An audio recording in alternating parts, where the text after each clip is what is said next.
Daily. Taste the Daily.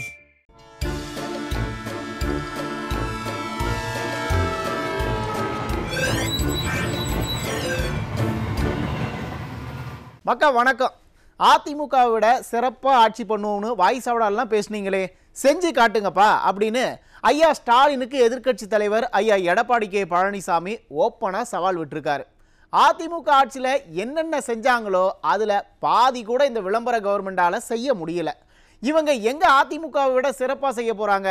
மழைக்காலம் வந்தால் ஒரு அரசாங்கம் எப்படி செயல்படணும்னு விடியா திமுகவுக்கு புரட்சி தமிழர் பாடம் நடத்தியிருக்காரு. திமுக கும்பலுக்கு மட்டுமல்ல, விளம்பரத்தை பார்த்து நாடக கோஷ்டிக்கு ஓட்டு போட்ட மக்களுக்கும் கூட புரிகிற மாதிரி பேசியிருக்கார். இந்த விளம்பர கவர்மெண்ட் எப்படியெல்லாம் மக்களை ஏமாத்துது, எந்த முன்னேற்பாடும் செய்யாமல், எதுக்கும் உதவாமல், கொஞ்சம் கூட நிர்வாக திறமையே இல்லாமல் எப்படி அம்பலப்பட்டு நிற்குதுன்னு ஐயாவோட பேட்டியை பார்த்தீங்கன்னா புரியும். சரி மக்களே, போய் குறுஞ்செய்தியை பார்த்துட்டு வாங்க, விரிவான செய்திகளில் பார்க்கலாம். அண்ணன் உதயநிதி சென்னையில உட்காந்துட்டு கடனுக்கேன்னு ஆய்வு பண்ற மாதிரி மழை பாதிப்பை பார்வையிட்டு இருக்காரியா.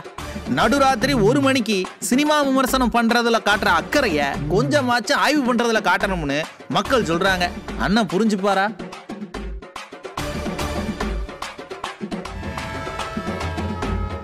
மழையில நெல்லெல்லாம் நனைஞ்சு நாசமா போச்சுன்னு விவசாயிகள் அழுதுட்டு இருக்காங்க. வேளாண் துறை அமைச்சர் MRK பன்னீர்செல்வம் திடீர் மழையில லேசா முளைச்சிருச்சுன்னு ரொம்ப அசால்ட்டா பேசியிருக்கிறார்.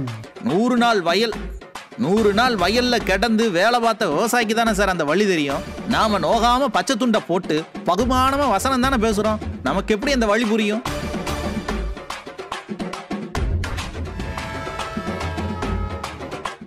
என்னைய கேட்காம ஏன் டேம திறந்தீங்க அப்படின்னு அதிகாரிகள் கிட்ட அதிகாரமா மிரட்டி இருக்கிறாரு அண்ணன் செல்வ பெருந்தகை. ஜனங்க மழையில படாத பாடுபடுதாங்க. இந்த நேரத்துல உங்களுக்கு பூ பழம் வச்சு மரியாதை பண்றதுதான் முக்கியமா? இந்த ஒட்டுமொத்த கூட்டணிக்கும் மக்கள் மேல அக்கறையே இல்லை அப்படிங்கிறது இதுல இருந்து தெரியுதா? குறுஞ்செய்திகளை பார்த்துட்டோம், வாங்க விரிவான செய்திகளையும் பார்த்துடுவோம். மக்கா, ஐயா ஸ்டாலின் சென்னையில் உட்காந்துக்கிட்டு டெல்டாவில் எந்த பாதிப்புமே இல்லை, எல்லாம் நல்லா நடக்குதுன்னு டிவியில் கதை சொல்லிட்டு இருக்காப்ல. நாட்டில் என்ன நடக்குதுன்னே தெரியாமல் கனவுல இருக்கிற ஐயா ஸ்டாலினுக்கு நேராக களத்துக்கு போய் மழை பாதிப்பை நேரடியாக பார்த்து விவசாயிகள் கிட்ட பேசி தெரிஞ்சுக்கிட்டு எதிர்க்கட்சி தலைவர் தெளிவாக புரிகிற மாதிரி பேட்டி ஒன்று கொடுத்துருக்காரு. ஸ்டாலின் சார் ஆட்சி எப்படி நடத்தணும்னு ஃப்ரீயாக கிளாஸ் எடுத்திருக்காரு. பார்த்து தெரிஞ்சு கேட்டு புரிஞ்சுக்கோங்க. திரும்பலாம் கிளாஸ் எடுக்க மாட்டார். அரசியல் செய்யவல்ல, இவர்களை போல அரசு செய்கின்ற கட்சி அதிமுக கட்சி அல்ல. எப்பொழுதெல்லாம் மக்கள் பாதிக்கிறார்களோ, எப்பொழுதெல்லாம் விவசாயிகள் பாதிக்கிறார்களோ அவர்களுக்கு குரல் கொடுக்கின்ற கட்சி அதிமுக கட்சி. அது ஆளுங்கட்சியாக இருந்தாலும் சரி, ஆளுங்கட்சியில் இருக்கும்போது சரி, எதிர்கட்சியில் இருக்கும்போது சரி. ஆனால் அவர்களுக்கு வேற வழி கிடையாது. இது ஒரு சாயத்தை பூச பார்க்குறாங்க. ஏங்க இவ்வளவு மூட்டை அடுக்கி வச்சிருக்கீங்களே, இங்க வந்தார் உணவுத்துறை மந்திரி, நீங்க ஏதாவது கேள்வி கேட்டீங்களா? இவ்வளவு மூட்டை டிபிசியில் அடுக்கி வச்சிருக்கிறீங்க, ஏன் இந்த மூட்டை எடுத்துட்டு போகல? வெளியில திறந்த வெளியில் இவ்வளவு மூட்டை இருக்குது, இதை ஏன் கொள்முதல் செய்ய மாட்டேங்குது? ரெண்டுக்கு பதில் சொல்லுங்க. நாங்க அவை சொல்ல இந்த சைடு அந்த சைடு இல்லை, விவசாயிகள் பாதிக்கிறாங்க. நேரடியாக நீங்க எல்லாம் வந்தீங்க, பத்திரிகை உடனே அத்தனையும் வந்தீங்க, பாத்தீங்கல்ல? இதை கொள்முதல் செய்யணும் நான் சொல்றேன். இதை கொள்முதல் செய்ய முடியலைன்னா இந்த அரசாங்கம் எதுக்கு இருக்குது? ஒரு திறமையற்ற அரசாங்கம் என்பதை ஒத்துக்கிறாங்களா? இது யார் பாதிக்கிறா? விவசாயி தானே பாதிக்கிறாங்க. இன்னைக்கு விவசாயியோட வாழ்வாதாரமே அந்த நெல்லை நம்பித்தான் இருக்குது, வேற எந்த சோர்ஸ் அவங்களுக்கு கிடையாது. இப்படிப்பட்ட சூழ்நிலையில இந்த அரசாங்கம் விழிப்போறது செயல்படும் சொன்னா அதுக்கு ஏதாவது காரணம் சொல்லிட்டு இருந்தா என்ன செய்யறது? எங்களுடைய ஆட்சியில கரெக்டா செஞ்சோம்ல, ஆட்சி யாருக்கு அப்படின்னு ஆட்சிக்கு வரணும். பெருசா சொல்றீங்க அதிமுகவோட திறமையான ஆட்சி செஞ்சு காட்டுங்க.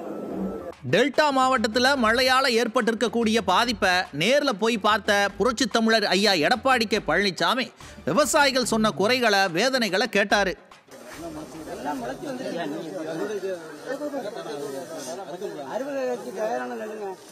திருவாரூர் மாவட்டத்தில் யாருமே இது வந்து சரியான முறையில் பாதுகாப்பு இல்லைங்க. எல்லாருக்கும் தானே போகுது.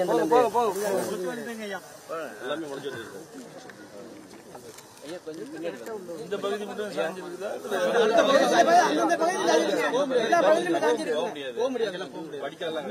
மலையில தான்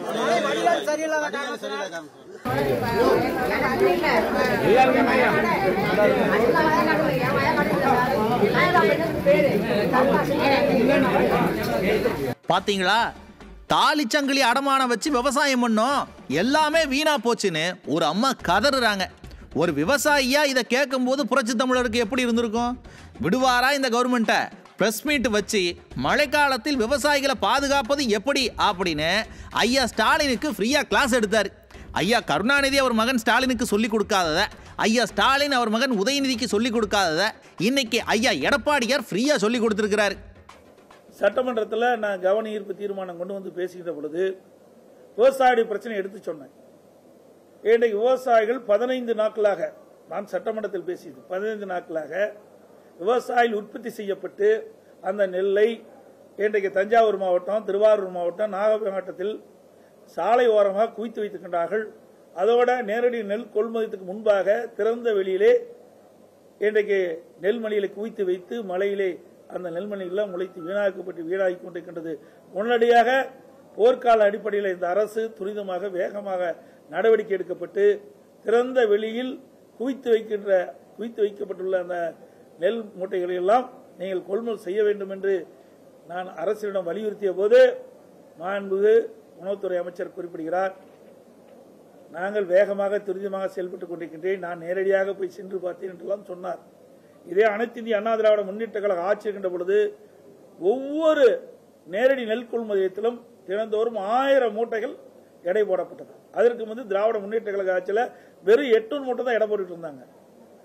அதிமுக ஆட்சியில் கூடுதலான மூட்டைகள் எடை போட்டு அவ்வப்போது விவசாயிகள் கொண்டு வருகின்ற அந்த நெல்லை உடனுக்குடன் நேரடி கொள்முதல் நிலையத்தில் கொள்முதல் செய்யப்பட்டு அவர்களுக்கு உடனடியாக அவர் வங்கியிலே பணம் செலுத்தப்பட்டது. இன்றைய தினம் அரசாங்கம் நான் அந்த நேரடி நெல் கொள்முதலுக்கு சென்று காட்டூர் பகுதியில் இருக்கின்ற ஒரு லோன்மேனை கேட்கின்ற பொழுது நாள் ஒன்றுக்கு 800 900 மூட்டை தான் நான் கொள்முதல் செய்யறேன்னு சொல்றேன். ஆனால் அமைச்சர் சட்டமன்றத்தில் நாள் ஒன்றுக்கு 2000 மூட்டை நான் கொள்முதல் செய்யறோம். விடுமுறை நாட்களில் கூட நாங்கள் தொடர்ந்து விவசாயியிலிருந்து நெல் கொள்முதல் செய்கிறோம் என்ற ஒரு தவறான கருத்தை, ஒரு பொய்யான கருத்தை பதிவு செஞ்சிருக்கிறார். இது விவசாயிக்கு விரோதமான செயல், இது கண்டனத்துக்குரியது.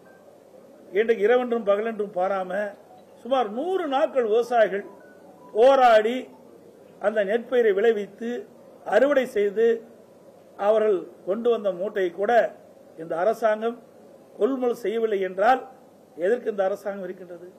செறிவூட்டப்பட்ட அரிசி இன்னைக்கு மத்திய அரசு அனுமதி கிடைக்கல, அதனாலதான் நாங்க வந்து முழுமையா கொள்முதல் செய்ய முடியும் ஒரு தவறான கருத்து சொல்லியிருக்கிறாரு.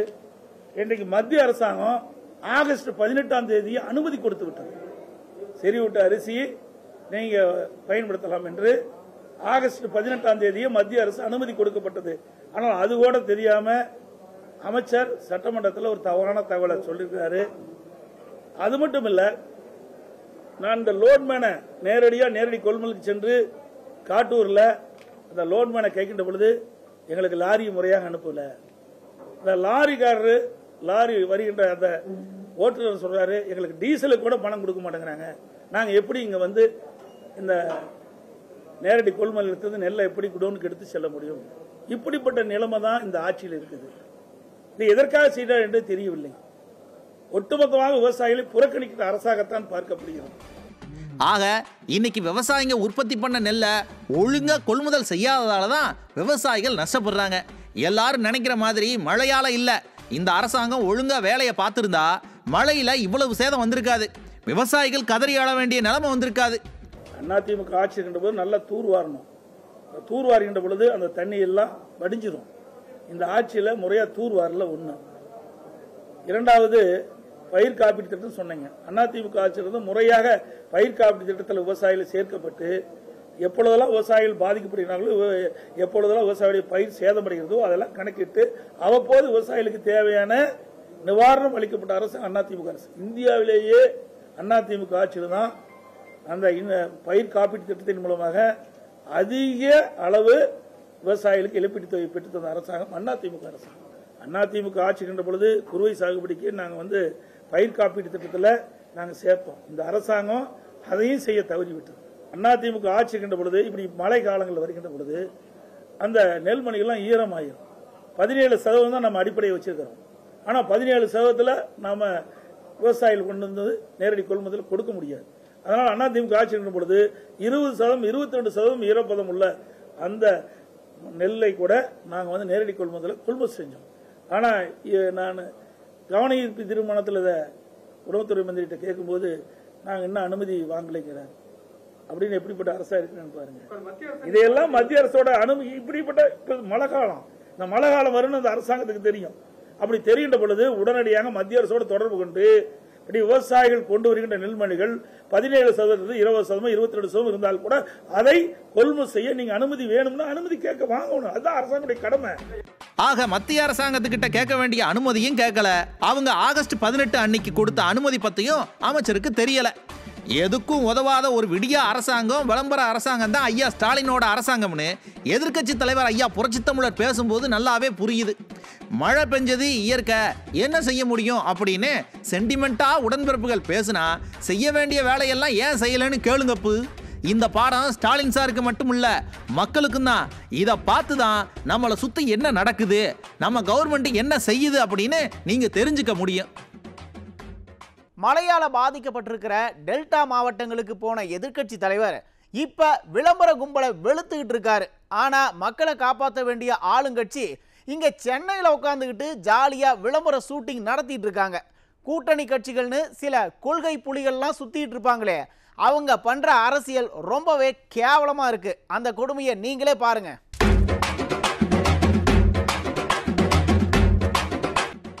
மக்கா, எதிர்க்கட்சி தலைவர் பேசுனதுல இருந்து ஒரு அரசாங்கம் மழை காலத்துல என்ன செய்யணும்னு தெளிவா உங்களுக்கு புரிஞ்சிருக்கும்.